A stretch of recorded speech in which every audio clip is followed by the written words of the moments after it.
Hey everyone, and welcome back to another video. And in this video, I'm going to show you how to create a recurring event on Skool.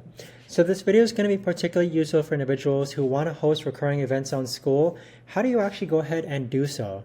Now, the way to actually do this is that this video is going to be short, sweet, and simple, guys. There's not going to be a lot of steps involved. But first, what we're going to do is hop into our Skool community. And you do want to make sure that you actually have privileges or access to be able to create events on the calendar.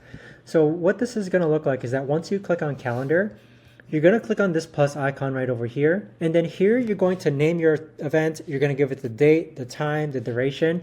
And then the really important thing, guys, is that there's going to be a checkbox here that says recurring event. So if you have this recur, you can set it to repeat for only 4 weeks or every week and on certain days.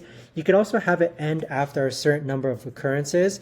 But that right there, guys, is how to actually adjust the settings when it comes to recurring events on Skool. Now down below over here, you can set the location, whether it's a Zoom, Google Meets, address, or a different link. And you can just copy and paste that. Here. You could also give it a description. You can give it a cover image, and you could also decide who's going to attend this event.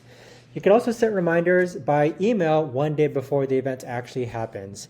But that right there, guys, is the best and easiest way that I know of to actually go ahead and set up recurring events on Skool.